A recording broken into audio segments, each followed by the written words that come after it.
ایک گھمنڈی عورت نے غریب مزدور کو روزے کی حالت میں اتنا تنگ کیا، اتنا اس سے کام لیا کہ اس کی ہڈیاں کانپ اٹھیں اور وہ جان کی بازی ہار گیا اور اپنے خالق کی حقیقی سے جا ملا۔ اور پھر اس عورت کا کیا انجام ہوا یہ بتاتے ہیں آپ کو۔ رحمت علی ایک بوڑھا غریب مزدور تھا۔ اس کی عمر کے ساتھ ساتھ اس کے کندھوں پر غریبی کا بوجھ بھی پڑ چکا تھا۔ آج اس کے بچے بھوک سے بلک رہے تھے۔ رمضان کا مہینہ تھا لیکن اس کے گھر میں سحری کے لیے کچھ نہیں تھا۔ اس کی بیوی پریشان حال بیٹھی تھی، آنکھوں میں آنسو تھے، ہلکی سی آواز میں بولی، خدا کے بندے، رمضان آ چکا ہے، بچوں کا روزہ تھا، سحری میں بھی کچھ نہیں کھایا، صرف پانی پی کر روزہ رکھ لیا، اب شام ہو گئی ہے اور بچے بھوک سے بلک رہے ہیں، آج کا دن تو جیسے تیسے کاٹ لیں گے لیکن کل کیا کریں گے۔ رحمت علی نے بیوی کی بات سنی تو دل جیسے ٹکڑے ٹکڑے ہو گیا۔ اس نے تھکے ہارے لہجے میں کہا کہ میں کیا کروں، میرے اپنے ہاتھ خالی ہیں، مجھے مانگنا اچھا نہیں لگتا، مگر بچوں کی بھوک سے تڑپ گیا ہوں۔ میں صبح اپنی مالکن سے بات کروں گا، شاید وہ کچھ پیسے دے دے۔ اس کی بیوی نے ایک امید بھری نظر ڈالی۔ بس خدا تم کو ہمت دے، کسی طرح بچوں کی سحری کا بندوبست ہو جائے۔ رحمت علی نے اپنے بچوں کی طرف دیکھا جو چپ چاپ زمین پر لیٹے تھے۔ چھوٹا بیٹا جو صرف 5 سال کا تھا اپنی ماں کی گود میں سر رکھ کر سسک رہا تھا۔ بڑی بیٹی جو روزہ رکھ کر ڈھل چکی تھی صبر کے آنسو پی رہی تھی۔ رحمت علی نے اپنی بیوی سے کہا، بچوں کو جیسے تیسے سلا دو تاکہ انہیں بھوک کا احساس کم ہو جائے، میں صبح جلدی جا کر اپنی مالکن سے بات کروں گا۔ وہ رات بہت بھاری تھی، بچوں کی بھوک، ماں کی بے بسی اور باپ کی خود سے لڑی جانے والی جنگ۔ کیا میں کسی کے سامنے ہاتھ پھیلاؤں گا؟ کیا کل سحری کے لیے کچھ بندوبست ہو سکے گا؟ یہی سوچتے ہوئے بوڑھے رحمت علی نے رات گزاری، لیکن رحمت علی کے لیے یہ رات جیسے قیامت بن کر آئی تھی۔ بچوں کی سسکیاں، خالی برتنوں کی گونج، ہر چیز اس کے دل کو چھیل رہی تھی۔ صبح ہونے لگی تو اس نے تھکے ہوئے قدموں سے وضو کیا، نماز پڑھی اور خدا کے سامنے ہاتھ پھیلائے۔ یا اللہ، میرے بچوں کی سحری کا بندوبست کر دے، مجھ سے ان کا بھوک سے تڑپنا دیکھا نہیں جاتا۔ نماز کے بعد وہ جلدی سے اپنی پرانی جوتی گھسیٹتا ہوا مالکن کے بنگلے کی طرف چل دیا۔ آج وہ اپنی خودداری چھوڑ کر مدد مانگنے جا رہا تھا اور یہ اس کے لیے سب سے بڑی آزمائش تھی۔ بنگلے پر پہنچتے ہی وہ اندر داخل ہوا، اس کا دل تیزی سے دھڑک رہا تھا۔ بڑی سی کھڑکی میں مسز ویرا جو کہ ایک سخت دل اور گھمنڈی عیسائی عورت تھی اپنے نوکروں پر غصہ کر رہی تھیں۔ وہ ہمیشہ روزے داروں کا مذاق اڑاتی تھی، کہتی تھی یہ بھوک پیاس تو جہالت ہے، روزہ رکھنے سے کیا ملتا ہے۔ رحمت علی دبے قدموں آگے بڑھا، بی بی جی میں آپ سے کچھ کہنا چاہتا ہوں۔ مسز ویرا نے ترچھی نظروں سے اسے دیکھا، ہاں بولو جلدی، مجھے دیر ہو رہی ہے۔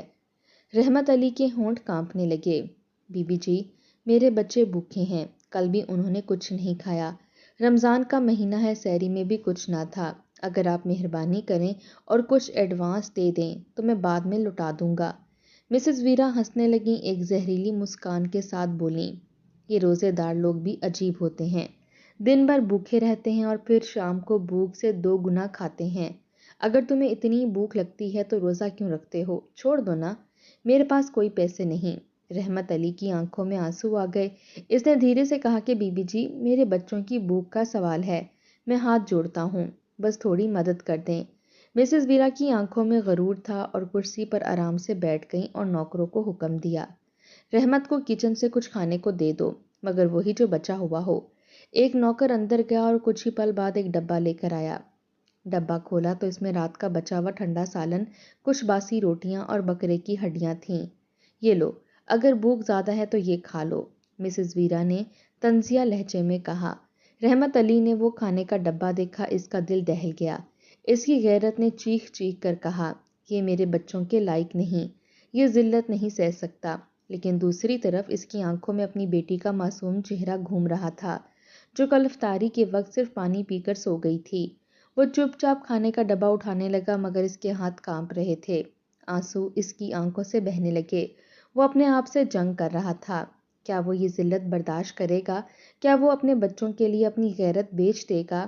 مسز ویرا ہنس رہی تھیں، جیسے اسے کسی کی غریبی کا مذاق اڑانے میں مزہ آ رہا ہو۔ رحمت علی نے وہ ڈبہ اٹھایا اور تھوڑی دیر دیکھتا رہا، پھر اس نے گہری سانس لی اور دھیرے سے کہا، میری بھوک میری غیرت سے بڑی نہیں، بی بی جی میں آپ کی خیرات نہیں لوں گا، یہ کہہ کر اس نے ڈبہ وہیں رکھ دیا اور خالی ہاتھ پیچھے مڑنے لگا۔ رحمت علی شاید اپنی اس قربانی پر فرشتوں سے دعائیں پا رہا تھا۔ رحمت علی نے اپنے آنسو پونچھے اور آسمان کی طرف دیکھا۔ یا اللہ، اگر میں آج اپنے بچوں کو بھوکا سلا دوں گا تو بھی تیرے سوا کسی کے آگے ہاتھ نہیں پھیلاؤں گا۔ رحمت علی نے جب مسز ویرا کا دیا ہوا کھانے کا ڈبہ لینے سے انکار کیا تو اس کے چہرے پر نفرت بھری مسکان آ گئی۔ اس نے چیخ کر کہا، اچھا خیرات نہیں چاہیے تو بھاڑ میں جاؤ، لیکن ابھی چھٹی کا وقت نہیں ہوا۔ کھانے کا بہانہ مت بناؤ، پہلے کام ختم کرو اور پھر دفع ہو جانا۔ رحمت علی نے بے بسی سے سر جھکا لیا۔ وہ جانتا تھا اگر آج اس نے کام نہیں کیا تو کل اس کے بچوں کے لیے سحری کا بھی کچھ نہیں ہوگا۔ بیوی کی نم آنکھیں، بچوں کی بھوک سے تڑپتی حالت، یہ سب کچھ اسے بار بار یاد آ رہا تھا۔ مسز ویرا نے زور سے تالی بجائی اور نوکروں کو حکم دیا، پورا گھر صاف ہونا چاہیے اور یہ بوڑھا مزدور اس سے فرش پر پوچھا لگواؤ، ایک بھی داغ نظر نہ آئے۔ رحمت علی کا دل بوجھل تھا، مگر وہ بوجھل دل کے ساتھ کام میں لگ گیا۔ ہاتھ کانپ رہے تھے، جسم پسینے سے بھیگ چکا تھا، مگر وہ چپ چاپ کام کرتا رہا۔ روزہ تھا، اوپر سے پانی سے روزہ رکھا تھا، ہڈیوں میں پہلے ہی طاقت نہیں تھی، مگر وہ اپنے بچوں کے لیے کام کر رہا تھا۔ دوپہر کی تیز دھوپ، پیاس سے سوکھا ہوا گلا اور لگاتار محنت، رحمت علی کے لیے ہر گزرتا پل کسی درد سے کم نہ تھا، لیکن مسز ویرا کو اس کی حالت سے کوئی فرق نہیں پڑ رہا تھا، اور وہ ہر کچھ منٹ بعد آواز دیتی، جلدی کرو، سستی مت دکھاؤ۔ جب پورا گھر چمکنے لگا تو رحمت علی نے سوچا کہ شاید اب چھٹی کا وقت ہو گیا ہے۔ وہ تھکے قدموں سے مسز ویرا کے پاس پہنچا۔ بی بی جی، کام ہو گیا ہے، اگر کچھ ایڈوانس مل جائے تو بچوں کے لیے سحری کا بندوبست کر سکوں۔ مسز ویرا نے طنز کرتے ہوئے کہا، ایڈوانس چاہیے تو اس کے لیے اور کام کرنا ہوگا۔ باہر باغیچے میں جا کر جتنے بھی فالتو درختوں کے تنے ہیں انہیں کاٹو اور پورے باغیچے کی صفائی کرو، تب جا کر سوچوں گی تمہیں پیسے دینے ہیں یا نہیں۔ رحمت علی کے چہرے کا رنگ اڑ گیا۔ اس کی بوڑھی ہڈیوں میں پہلے ہی جان نہیں تھی، اوپر سے یہ کڑی محنت، لیکن اس کے پاس کوئی اور راستہ بھی نہیں تھا۔ وہ چپ چاپ باغیچے کی طرف چل دیا، جہاں زمین سوکھ چکی تھی اور گرمی کے مارے مٹی سے دھوئیں اٹھ رہے تھے۔ رحمت علی نے کلہاڑی چلانے کی کوشش کی، مگر اس کے بازو کانپ رہے تھے۔ روزے کی حالت میں بھوک اور کمزوری نے اس کے شریر کو شل کر دیا تھا۔ کچھ وار کرنے کے بعد اس کا سر چکرانے لگا اور وہ زمین پر گر پڑا۔ وہ بے ہوش ہونے کے قریب تھا، مگر وہاں کوئی رحم کھانے والا نہیں تھا۔ کچھ پل گزرے، سورج کی تپش میں اور بھی بڑھوتری ہو گئی اور وہیں درخت کے نیچے اس کی آنکھیں بند ہونے لگیں۔ اچانک وہ کسی کی لات کی چوٹ سے جھٹکے سے جاگ اٹھا۔ یہ مسز ویرا تھیں۔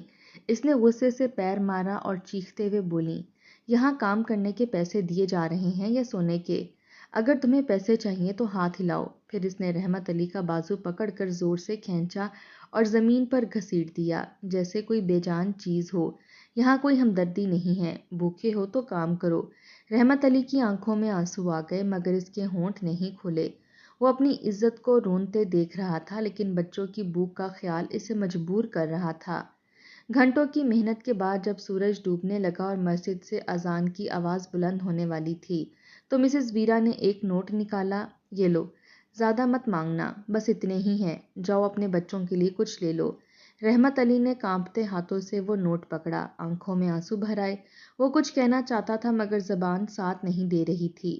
وہ جلدی سے باہر نکلا تاکہ بازار سے کچھ کھانے کا سامان لے کر گھر جا سکے، لیکن کیا یہ کچھ پیسے اس کی بے عزتی اور محنت کا معاوضہ تھے؟ کیا اس کی روح پر لگے زخم بھر سکتے تھے؟ رحمت علی کی مٹھی میں دبے ہوئے کچھ نوٹ پسینے میں بھیگ چکے تھے اور وہ بار بار ان نوٹوں کو دیکھتا اور آسمان کی طرف نظر اٹھا کر کہتا، یا اللہ، یہ پیسے بچوں کے لیے کافی ہوں تاکہ میرے بچوں کے لیے کھانے کا سامان مل سکے۔ اس کے قدم بازار کی طرف بڑھ رہے تھے، لیکن دل میں ڈر تھا، اگر یہ پیسے کم ہوئے تو کیا ہوگا؟ اگر بچوں کے لیے کچھ بھی نہ خرید سکا تو میرے بچے کیا کریں گے؟ جب وہ بازار پہنچا تو ہر طرف لوگ خریداری میں تھے، لیکن رحمت علی کا دماغ صرف ایک ہی بات پر تھا، اپنے بچوں کے لیے کچھ لے کر جانا چاہیے، جو ہو جائے۔ وہ آٹے کی دکان پر رکا اور قیمت سن کر اس کی آنکھوں سے آنسو نکل پڑے۔ چاچا، آٹا مہنگا ہو گیا ہے، یہ پیسے پورا تھیلا خریدنے کے لیے کافی نہیں ہیں، دکاندار نے روکھے لہجے میں کہا۔ رحمت علی نے کانپتے ہوئے ہاتھوں سے اپنی جیب ٹٹولی اور دھیرے سے بولا، بیٹا آدھا دے دو، میرے بچے بھوکے ہیں۔ دکاندار نے ایک چھوٹا سا تھیلا بھرا اور اس کی طرف بڑھا دیا۔ پھر وہ دودھ والے کے پاس گیا، لیکن وہاں بھی یہی حال تھا۔ بابا اتنے پیسے میں آدھا لیٹر بھی نہیں آئے گا۔ رحمت علی نے چپ چاپ اپنی جیب سے باقی پیسے نکالے اور سڑے پھل لے کر آیا تھا۔ اس نے بچوں کے لیے کھانا چھوڑ دیا تھا اور خود وہ بھوکا سو گیا تھا اور اگلی صبح وہ سانس نہیں لے سکا۔ یہ سب دیکھ کر اس کی بیوی کا صبر کا بندھن ٹوٹ گیا۔ وہ ننگے پاؤں اندر باغیچے میں دوڑتے ہوئے اور چیختے ہوئے بولی، ارے ظالم بے رحم عورت، تو نے اچھا نہیں کیا، میرے بوڑھے شوہر کی جان تجھ سے ہی گئی۔ مسز ویرا اور اس کے بچے چونک گئے۔ نوکر دوڑ کر آئے، لیکن اس سے پہلے کہ وہ کچھ کر پاتی، رحمت علی کی بیوی زمین پر بیٹھ کر روتے ہوئے بولی، تجھے خدا کا خوف نہیں آیا؟ تو نے میرے بوڑھے شوہر کو روزے کی حالت میں محنت کروائی، بھوکا مارا، اور آج تو اپنے بچوں کے ساتھ مزے سے کھا رہی ہے۔ مسز ویرا نے ایک پل کے لیے حیران ہو کر دیکھا، پھر اچانک زوردار ہنسی میں چھپے ہوئے طنز کے ساتھ ہنسنے لگیں۔ ارے غریب عورت، تو کیا ڈرامہ کر رہی ہے؟ چلو دنیا میں سے ایک کمزور کم ہوا، اب رونا دھونے سے کیا حاصل ہوگا؟ پھر وہ آرام سے اپنے بچوں کو دودھ کا گلاس تھماتے ہوئے بولی، ویسے بھی تم ہو نا، تمہارے ہاتھ سلامت ہیں، خود جا کر کماؤ اور بچوں کو کھلاؤ۔ تم اور تمہارا شوہر دونوں مزدوری کرتے تھے نا، اب بچوں کو بھی وہی کھلاؤ۔ یہ کہتے ہوئے وہ پھر سے ہنسی، جیسے یہ سب اس کے لیے کوئی مذاق ہو۔ یہ بے حسی، یہ زہر بھرے الفاظ، یہ سخت دلی رحمت علی کی بیوی کے لیے آسان نہیں تھا۔ اس نے اپنے آنسو پونچھے اپنی زخمی آنکھوں سے مسز ویرا کو گھورا اور دونوں ہاتھ دعا کے لیے اٹھائے۔ سن لے مسز ویرا، خدا کی لاٹھی بے جواب ہے، دیکھنا ایک دن ایسا آئے گا تیرے ہاتھ میں بھی کٹورا ہوگا، تو بھی میری طرح تڑپے گی، تو بھی روئے گی، بھوک سے چیخے گی، لیکن کوئی تجھے کھانے کے لیے ایک ٹکڑا بھی نہیں دے گا۔ اس کا چہرہ ایک دم سخت ہو گیا۔ ارے کیا بکواس کر رہی ہو؟ میں ہمیشہ امیر رہوں گی، مجھے کبھی بھوک نہیں لگے گی، میں کبھی غریب نہیں رہوں گی، رحمت علی کی بیوی نے آخری بار کہا۔ یاد رکھنا مسز ویرا، تو نے ایک غریب کی بھوک کا مذاق بنایا، لیکن خدا تجھے ایسا سبق سکھائے گا کہ تو اپنی یہ ہنسی ہمیشہ کے لیے بھول جائے گی۔ یہ کہہ کر وہ دروازے سے باہر نکلی۔ مسز ویرا پہلے تو ہنستی رہیں، لیکن جیسے ہی دروازہ بند ہوا ایک سرد لہر اس کے شریر میں دوڑ گئی۔ ایک عجیب سی بے چینی نے اسے جکڑ لیا۔ یہ کیسا احساس ہو رہا ہے؟ یہ کیسی گھبراہٹ ہے؟ کیا واقعی ایسا کچھ ہو سکتا ہے؟ لیکن اگلے ہی پل اس نے اپنے خیال کو جھٹک دیا اور پھر سے کھانے میں مصروف ہو گئی۔ مگر وہ نہیں جانتی تھی کہ مظلوم کی دعا سیدھے آسمان تک پہنچتی ہے، اور جب خدا کسی کے ظلم کا بدلہ لیتا ہے تو وہ ظالم کو ایسا گرا دیتا ہے کہ زمین بھی اسے قبول کرنے سے انکار کر دیتی ہے۔ مسز ویرا کی ہنسی ابھی تھمی نہیں تھی کہ وہ بڑے گھمنڈ سے اپنے بچوں کو مزے مزے کے کھانے کھلا رہی تھیں، لیکن رحمت علی کی بیوی کی بد دعا فضا میں گونج چکی تھی اور قدرت کے انصاف کی گھنٹیاں بج چکی تھیں۔ جیسے جیسے رات گزر رہی تھی مسز ویرا کو عجیب سی بے چینی محسوس ہونے لگی۔ یہ کیسی بے چینی ہے؟ مجھے ایسا کیوں لگ رہا ہے کہ کچھ برا ہونے والا ہے؟ یہ پہلا اشارہ تھا کہ ظلم کا حساب چکانے کا وقت آ چکا ہے۔ اچانک دروازے پر زور زور سے دستک ہوئی۔ ایک نوکر گھبرایا ہوا آیا۔ اس کی سانسیں پھول رہی تھیں۔ بی بی جی بہت برا ہو گیا، صاحب کا ایکسیڈنٹ ہو گیا ہے۔ مسز ویرا کا رنگ اڑ گیا، آنکھیں حیرانگی سے پھیل گئیں۔ کیا؟ اس نے بےتابی سے نوکر کا گریبان پکڑ لیا اور اشاروں میں پوچھا، کہاں اور کیسے؟ نوکر نے کانپتی ہوئی آواز میں کہا کہ بی بی جی صاحب کے بزنس ٹرپ پر جاتے ہوئے گاڑی کو بہت بھینکر حادثہ ہوا، وہ موقع پر ہی جان سے چلے گئے۔ نہیں، یہ نہیں ہو سکتا۔ مسز ویرا کی آنکھوں کے آگے اندھیرا چھا گیا۔ وہ لڑکھڑاتی ہوئی زمین پر گر پڑی۔ کیا میرا شوہر سچ میں مر گیا؟ کیا سب کچھ ختم ہو گیا؟ ابھی وہ زمین پر بیٹھ کر رو ہی نہیں تھی کہ اچانک ایک نوکر اندر بھاگتا ہوا آیا۔ بی بی جی، ہمارے بزنس میں بہت بڑا نقصان ہو گیا ہے، اسٹاک مارکیٹ میں زبردست گراوٹ آئی ہے، آپ کے شیئر کی قیمت گر گئی ہے، بینک نے لون دینے سے انکار کر دیا۔ مسز ویرا نے حیرت سے آنکھیں پھاڑ کر نوکر کو دیکھا۔ یہ سب کیسے؟ ایک ہی دن میں سب کچھ برباد کیسے ہو سکتا ہے؟ ابھی وہ یہ سب صدمہ سہنے کی کوشش کر رہی تھی کہ اچانک اس کے بچے روتے ہوئے اندر بھاگے۔ مما پاپا کہاں ہیں؟ ہمیں بتاؤ، وہ ہمیں چھوڑ کر کیوں چلے گئے؟ مسز ویرا کا دل جیسے چاقو سے کٹا جا رہا تھا۔ یہی وہ درد تھا جو اس نے خود دوسروں کے بچوں کو دیا تھا، اب قدرت نے اسے وہی لٹا دیا تھا۔ رحمت علی کے بچوں نے بھی چیخ چیخ کر اپنے باپ کو پکارا تھا۔ آج ویرا کے بچے بھی وہی کر رہے تھے۔ یہ سب میری غلطیوں کا نتیجہ ہے۔ وہ اپنے بچوں کو سینے سے لگا کر رونے لگی، مگر اب پچھتانے کا کوئی فائدہ نہیں تھا۔ رحمت علی کی بیوی کی بد دعا پوری ہو چکی تھی۔ مسز ویرا ابھی تک اپنے شوہر کے غم سے باہر نہیں آئی تھیں۔ وہ کبھی اپنے بچوں کے آنسو پونچھتیں، کبھی خود کو آئینے میں دیکھتیں، کبھی اپنے بند ہونٹوں پر ہاتھ رکھ کر سوچتیں، آخر مجھے کیوں نہیں بھول پا رہی؟ میں تو ہمیشہ طاقتور تھی، میرے پاس سب کچھ تھا، پھر سب کچھ ایک پل میں کیوں چھن گیا؟ لیکن اس کی آزمائش کا سلسلہ بھی ختم نہیں ہوا تھا۔ قدرت کا انصاف بھی باقی تھا۔ ایک رات اچانک اس کے بڑے بیٹے کو تیز بخار ہو گیا۔ پہلے تو مسز ویرا نے سوچا کہ معمولی سی طبیعت خراب ہوئی ہے، مگر جب بخار 2 دن سے نہیں اترا اور بچہ کمزوری سے نڈھال ہونے لگا تو اس کے دل میں ڈر بیٹھ گیا۔ یہ کیا ہو رہا ہے؟ میرا بیٹا کیوں ایسا ہو رہا ہے؟ وہ اسے اسپتال لے گئی۔ ڈاکٹروں نے کئی ٹیسٹ کیے اور جب رپورٹ آئی تو اس کے پیروں کے نیچے سے زمین کھسک گئی۔ آپ کے بیٹے کو ایک نئی بیماری لگ گئی ہے۔ یہ عام بیماری نہیں ہے، اس کا علاج لمبا اور مہنگا ہے، اور اگر علاج نہ ہوا تو… مسز ویرا کے دماغ پر بجلی گری۔ وہ لڑکھڑا کر بیٹھ گئیں۔ نہیں، میرا بیٹا کہیں نہیں جائے گا، میں اسے نہیں کھو سکتی۔ ڈاکٹر نے بتایا کہ علاج کے لیے ہر مہینے لاکھوں کا خرچ ہوگا، اسپیشل دوائیاں، مہنگے ٹیسٹ اور لگاتار علاج کی ضرورت ہوگی۔ مسز ویرا نے فوراً اپنے اکاؤنٹ چیک کروائے، مگر شوہر کے مرنے کے بعد بزنس پہلے ہی زوال کا شکار تھا اور بینک کا قرض بھی چڑھ چکا تھا۔ اب میں کیا کروں؟ کہاں سے اتنا پیسہ لاؤں؟ بیٹے کی بیماری کے علاج کے لیے پہلے فیکٹری بیچی، پھر زیور، پھر جائیداد، پھر گاڑیاں، مگر بیماری تھی کہ کم ہونے کا نام ہی نہیں لے رہی تھی۔ یہ کیسے ممکن ہے؟ میں سب کچھ بیچ رہی ہوں، پھر بھی میرے بیٹے کی حالت بگڑتی جا رہی ہے۔ جب کوئی راستہ نہ بچا تو اسے وہی عالیشان گھر بھی بیچنا پڑا، جہاں کبھی وہ دوسروں کو کمتر سمجھتی تھی، جہاں اس نے رحمت علی کو بھوک کا مذاق بنایا تھا۔ وہ گھر جس کی دیواروں میں کبھی ہنسی خوشی کی آوازیں گونجتی تھیں، آج اس پر خاموشی کا راج تھا۔ یہ میرا ہی گھر تھا، میں اس گھر میں راج کرتی تھی، اور آج میں دربدر ہو رہی ہوں۔ آخر کار سب کچھ ختم ہو گیا، مگر بیماری پھر بھی ختم نہیں ہوئی۔ اب ہسپتال میں ڈاکٹر نے 2 ٹوک کہہ دیا کہ اب علاج کے لیے اور پیسے لگیں گے، ورنہ ہم کچھ نہیں کر سکتے۔ مسز ویرا کے ہاتھ خالی تھے۔ وہ ڈاکٹر کے سامنے ہاتھ جوڑ کر بیٹھ گئی۔ میرے بیٹے کو بچا لو، میں اس کے بنا مر جاؤں گی، ڈاکٹر نے سرد لہجے میں کہا۔ پیسہ نہیں ہے تو علاج نہیں ہو سکتا۔ یہ وہی شبد تھے جو کبھی اس نے رحمت علی سے کہے تھے۔ بھوکے ہو تو کام کرو، میرے پاس اتنے پیسے نہیں ہیں۔ آج وہ خود بے بسی کی تصویر بن چکی تھی۔ آج وہ خود ایک ایک پیسے کے لیے ترس رہی تھی، مگر کوئی اس کی مدد کرنے کو تیار نہیں تھا۔ اب وہی کٹورا اس کے ہاتھ میں تھا۔ وہ ہسپتال سے نکلی اور باہر بینچ پر بیٹھ کر رونے لگی۔ یا خدا، میں اتنی بے بس ہو گئی ہوں۔ میں کل تک امیر تھی، میرے پاس سب کچھ تھا، اور آج میں ایک بھکاری بن گئی ہوں۔ اس نے اپنی جھولی پھیلائی، مگر کوئی اس کی مدد کرنے والا نہیں تھا۔ بد دعا پوری ہو چکی تھی۔ وہ جو دوسروں کو سمجھتی تھی، آج خود ایک بھکارن بن چکی تھی۔ آج وہ فٹ پاتھ پر بیٹھی تھی، سر جھکا ہوا تھا، ہونٹ اور آنکھوں میں ایک سوال تھا، یا خدا، یہ میرے ساتھ کیا ہو رہا ہے؟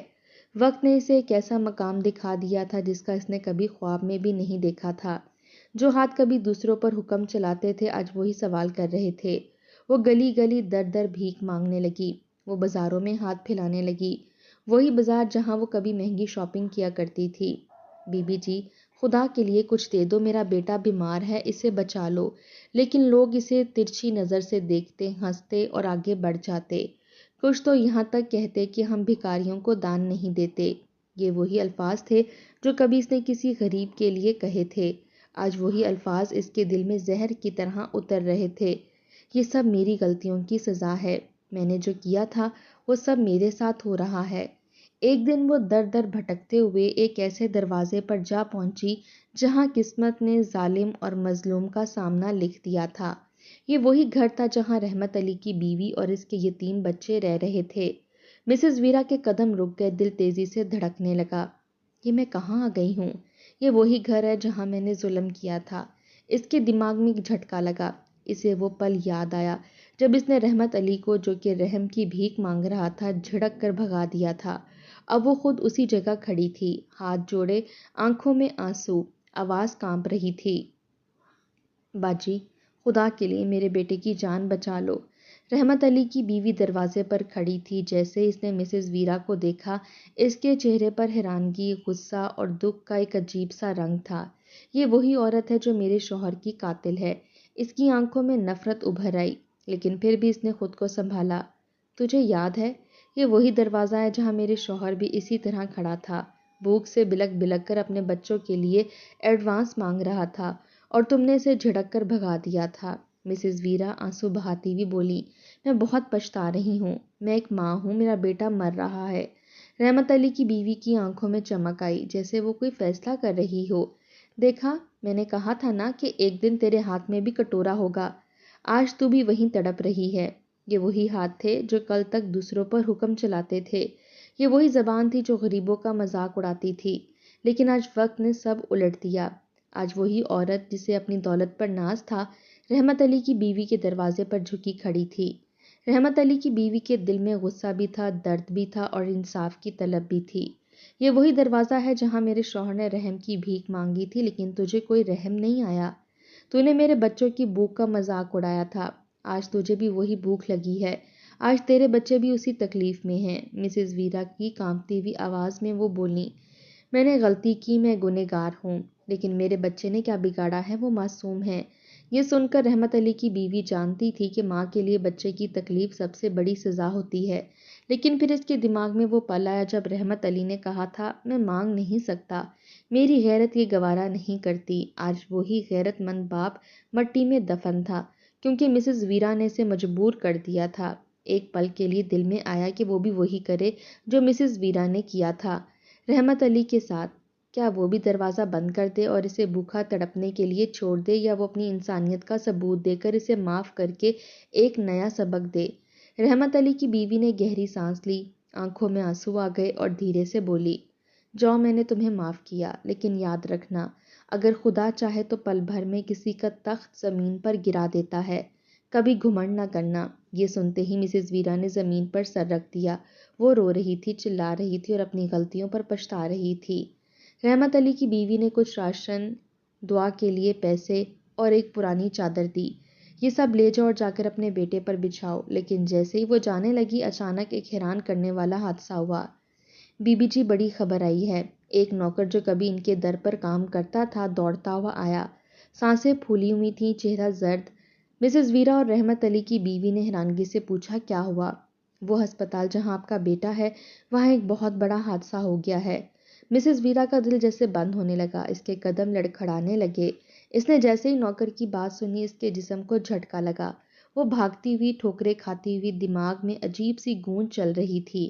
جب وہ ہسپتال پہنچی تو وہاں عمارت کے اندر دھواں بھرا ہوا تھا، لوگ ادھر ادھر بھاگ رہے تھے۔ ہسپتال میں ایک زوردار دھماکہ ہوا تھا، جس کی وجہ سے کئی وارڈز میں آگ لگ گئی تھی۔ مریض چیخ رہے تھے، ڈاکٹر اور نرسیں انہیں باہر نکالنے کی کوشش کر رہے تھے، لیکن ہر طرف افراتفری تھی۔ مسز ویرا دیوانے کی طرح اپنے بیٹے کے وارڈ کی طرف بھاگ رہی تھیں، لیکن جیسے ہی وہ دروازے تک پہنچی، ایک نرس نے اسے روک لیا۔ اب وہ ہسپتال کے باہر زمین پر بے جان سی بیٹھی تھی۔ اس کے آنسو سوکھ چکے تھے، چیخیں دب چکی تھیں اور وہ شوق کی حالت میں تھی۔ یہ سب میرے ساتھ کیسے ہو گیا؟ اب اس کے پاس کچھ بھی نہیں تھا، شوہر مر چکا تھا، جائیداد بک چکی تھی اور آج اس کا بیٹا بھی ہمیشہ کے لیے چلا گیا تھا۔ مگر ایک چیز باقی تھی، قدرت کا آخری فیصلہ۔ مسز ویرا اسپتال کے باہر کھڑی تھیں، ابھی وہ اپنے بیٹے کی بے جان لاش کو دیکھ رہی تھیں۔ اس کا دماغ سن ہو چکا تھا، سانسیں رک رہی تھیں، آنکھیں پتھر سی ہو چکی تھیں۔ وہ زمین پر گر گئی، اس کے ہونٹ کانپ رہے تھے اور زبان پر بس ایک ہی واقعہ تھا، یہ بد دعا تھی، میں نے ایک نیک انسان کی بد دعا لے لی۔ اسے وہ دن یاد آیا جب رحمت علی نے ہاتھ جوڑ کر کہا تھا، بی بی جی، میرے بچے بھوکے ہیں، خدا تمہیں اجر دے گا، بس کچھ دے دو۔ وہ ہنس کر بولی تھی، اگر اللہ ہوتا تو تمہاری مدد کرتا۔ آج اللہ نے اسے یہ دکھا دیا تھا کہ وہ سب کچھ دیکھ رہا تھا۔ اس کی آنکھوں میں آنسو تھے، اس نے پہلی بار آسمان کی طرف دیکھا اور زور سے چلائی، یا اللہ، میں نے بہت ظلم کیا، میں نے تیرے وجود کا مذاق اڑایا، میں نے نیک لوگوں کو ستایا، میں نے تیرے بندوں کی بھوک کا مذاق اڑایا اور تو نے مجھے میری اوقات دکھا دی۔ اس کے آنسو بہہ رہے تھے، ہاتھ کانپ رہے تھے اور زبان سے بے اختیار نکل پڑا، یا اللہ، اگر تو واقعی ہی ہے اگر تو نے ہی مجھ پر یہ عذاب نازل کیا ہے تو آج میرے بیٹے کو بچا لے۔ میں توبہ کروں گی، میں مسلمان ہو جاؤں گی، میں مان لوں گی کہ تو سب سے بڑا ہے، تو ہی زندگی دیتا ہے، تو ہی سب کچھ لے سکتا ہے۔ جیسے اس نے یہ کہا، ہسپتال سے ایک ڈاکٹر چلاتے ہوئے باہر آیا، جلدی کرو، ایک مریض کی سانس واپس آ رہی ہے۔ مسز ویرا نے حیرانگی سے سر اٹھایا، کیا میرا بیٹا زندہ ہے؟ وہ دیوانے کی طرح ہسپتال کے اندر بھاگی۔ اس کے آنسو بہہ رہے تھے، دل میں صرف ایک دعا تھی، یا اللہ، اگر یہ تیرا امتحان ہے تو میں ہار گئی ہوں اور میں تیری بندی بننے کو تیار ہوں۔ وہ دروازے پر کھڑی تھی، آنکھوں سے آنسو بہہ رہے تھے، دل کی دھڑکنیں بے قابو تھیں اور زبان پر صرف ایک دعا تھی، یا اللہ، اگر تو نے مجھے دوسرا موقع دیا تو میں اپنا سب کچھ چھوڑ کر تیرے راستے پر چلوں گی۔ یہ وہ پل تھا جب ایک ظالم عورت کی انا زمین میں گر چکی تھی، جب اس کے گھمنڈ کے محل مٹی میں مل چکے تھے اور جب وہ اللہ کے سامنے جھکنے کو تیار ہو چکی تھی۔ جیسے وہ اندر بھاگی، ایک ڈاکٹر چلاتے ہوئے بولا، یہ حیران کرنے والی بات ہے، بچہ جس کی دھڑکن رک چکی تھی وہ پھر سے سانس لے رہا ہے۔ مسز ویرا کا دماغ سن ہو گیا، اس کے قدم جمے ہوئے تھے اور زبان سے بے اختیار نکلا، یا اللہ، تیرا کرم ہے۔ اس نے روتے ہوئے ڈاکٹر کا ہاتھ پکڑا، میرا بیٹا بچ جائے گا۔ ڈاکٹر نے کہا کہ ابھی ہم نہیں کچھ کہہ سکتے، لیکن یہ کسی معجزے سے کم نہیں ہے، وہ سانس لے رہا ہے۔ اسی ہسپتال میں رحمت علی کی بیوی بھی موجود تھی، وہ اپنے بچوں کی دوا لینے آئی تھی۔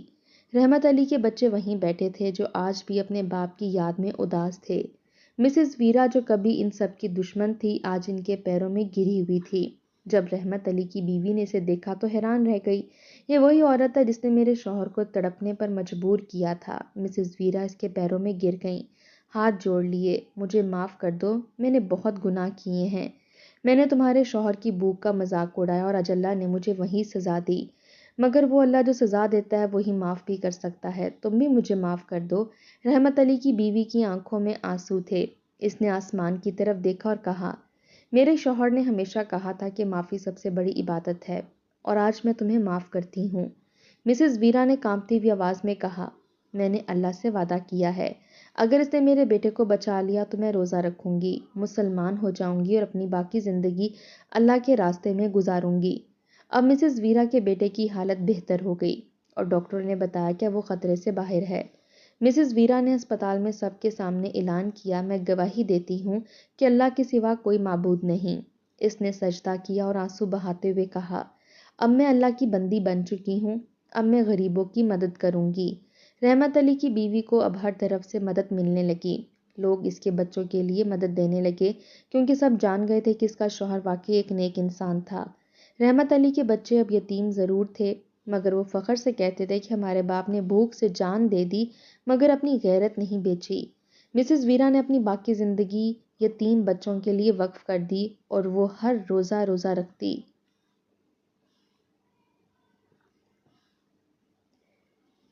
رحمت علی کے بچے اب یتیم ضرور تھے مگر وہ فخر سے کہتے تھے کہ ہمارے باپ نے بھوک سے جان دے دی مگر اپنی غیرت نہیں بیچی۔ مسز ویرا نے اپنی باقی زندگی یتیم بچوں کے لیے وقف کر دی۔ وہ اب ہر روز روزہ رکھتی، اللہ سے معافی مانگتی اور اپنی پچھلی زندگی کے گناہوں کا کفارہ ادا کرتی۔ ایک وقت تھا جب وہ کہتی تھی کہ اگر اللہ ہوتا تو غریب بھوکے نہیں مرتے، اور آج وہ خود کہہ رہی تھی، اگر اللہ نہ ہوتا تو میں کبھی ہدایت نہ پاتی۔ پیارے دوستو، یہ کہانی صرف مسز ویرا کی نہیں ہے، یہ دنیا کے ہر ظالم کی کہانی ہے۔